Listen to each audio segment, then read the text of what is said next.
Welcome to Dark Taboo Stories, the podcast that ventures into the unknown, the forbidden, and the unsettling corners of the human experience.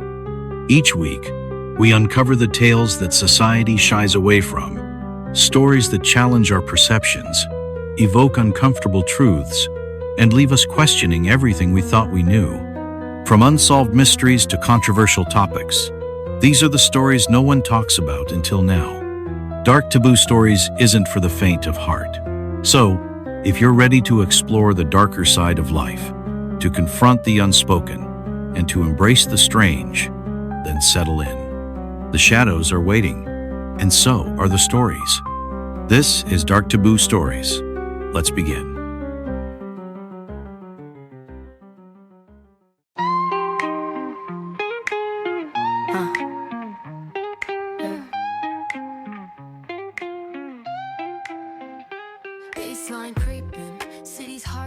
In the shadowy underbelly of the glittering metropolis, a young singer named Lila McDonald dreamt of ascending to the pinnacle of the music industry. Her soulful voice had the power to captivate any audience, yet the path to stardom remained elusively out of reach. Despite her talent, the industry was ruthless, a labyrinth of neon lights and dark secrets that often crushed dreams rather than fulfilling them. Yet Lila's ambition burned with the ferocity of 1,000 stars. Her journey began in the dimly lit corridors of a sleazy nightclub, where the air was thick with the scent of desperation and the sound of clinking glasses drowned out the whispers of doubt. It was here that she encountered the enigmatic figure of Marcus Castellanos, a record producer with a reputation as dark as the music he produced.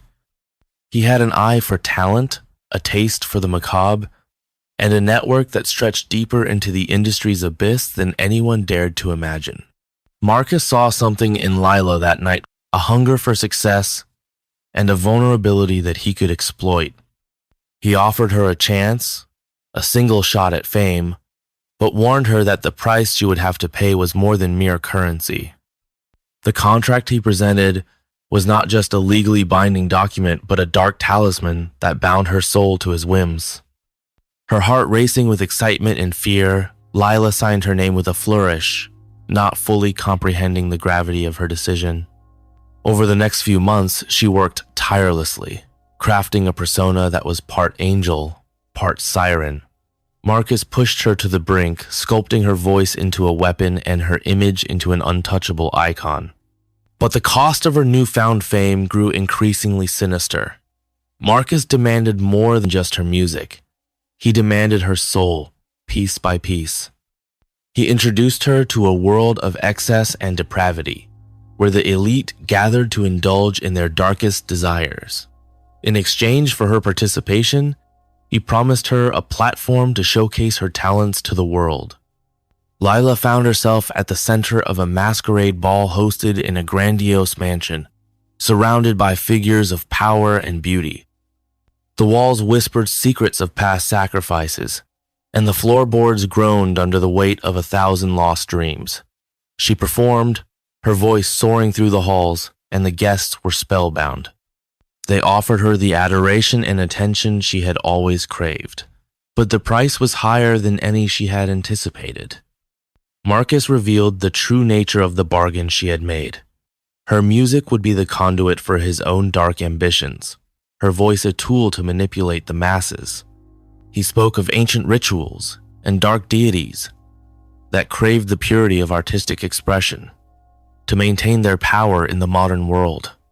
The first sacrifice came with a simple request. Marcus told her to cut off a lock of her hair and leave it on the altar in his office, an act symbolizing her commitment to the cause. Lila obeyed without question, her fear of losing everything overshadowing her moral compass.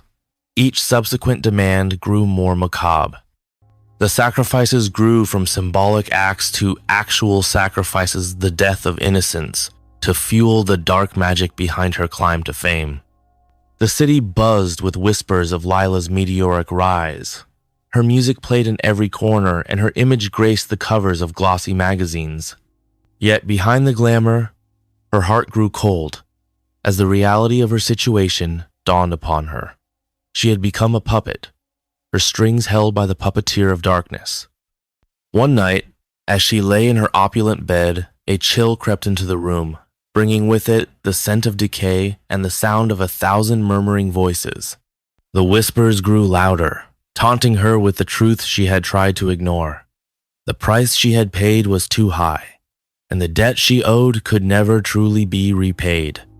In a desperate bid to save her soul, Lila sought the counsel of a mysterious woman known as the Nightingale, a former star who had escaped Marcus's grasp.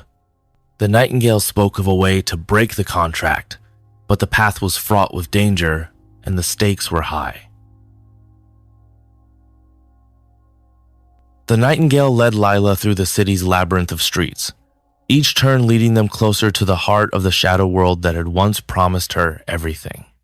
They arrived at a hidden sanctum, the air thick with incense and the faint hum of sacred incantations. Here, the former star revealed an ancient scroll detailing the ritual that could free Lila from her bindings. The ceremony required the purest form of sacrifice, that of love, a commodity that seemed utterly lost to Lila in the cold, glittering realm of stardom. The Nightingale explained that the dark deities feed on the despair and suffering of those who seek power, but love is their Achilles heel. If Lila could genuinely love another soul and sacrifice that love for the greater good, the bond would be severed, and she would be free. However, this act would strip her of her fame, leaving her with nothing but the hope of salvation. Torn between the seductive grip of her current life and the terrifying prospect of facing the darkness alone, Lila searched deep within herself. Despite the depravity she had witnessed, she discovered a spark of love for her music, a love that had not been tainted by Marcus's touch. With trembling hands, she grasped the scroll and committed to the ritual. The ceremony took place in an abandoned theater, once the stage for the grandest performances of a bygone era. The ghosts of lost dreams echoed through the rafters as Lila stood before the altar, her voice trembling with fear and determination. She sang a song of love and sacrifice, her voice piercing the silence like a shaft of light through the darkest night. The air vibrated with power as the whispers of the damned grew frenzied, sensing the shift in the balance of power. The climax of the song approached, and with it, the moment of truth. Lila offered up her love for music, her voice reaching a crescendo that resonated with the very essence of her soul. As the final notes hung in the air, a crack appeared in the fabric of the shadowy world. The dark magic that had bound her began to dissipate, leaving a void that only love could fill. Marcus, aware of the brewing rebellion, arrived with his entourage of twisted creatures, their eyes gleaming with malice. He attempted to intervene, but the power of Lila's sacrifice was too strong. The theater trembled as the dark forces collided with the pure energy of her love, creating a cacophony of sound and light. The scroll ignited in her hands, turning into a phoenix of pure light that soared through the darkness, incinerating the dark talisman that bound her. The ritual was successful. Lila's contract dissolved into ash, and the shackles of her soul fell away. But as the light receded, she found herself standing alone in the wreckage of what had once been her dream. Her voice, once revered, was now a mere echo of its former grandeur. The city that had once reverberated with her name now knew her only as a fading star, forgotten by the very people she had sought to please. The Nightingale, now revealed as an ancient guardian of the arts, offered Lila a new path. With the darkness banished from her soul, she could start anew, using her gift to bring joy and truth to the world. But the path was not easy. The road ahead was long and fraught with obstacles, a stark contrast to the swift climb she had made under Marcus's rule. With determination and a newfound sense of purpose, Lila embraced her fate. She ventured into the city, her voice now a beacon of hope amidst the neon despair. In the alleyways and street corners, she sang songs of redemption, her melodies weaving a web of light that began to heal the cracks in the city's soul. Her music touched the hearts of those who had lost their way, inspiring them to face their own demons and seek the light within.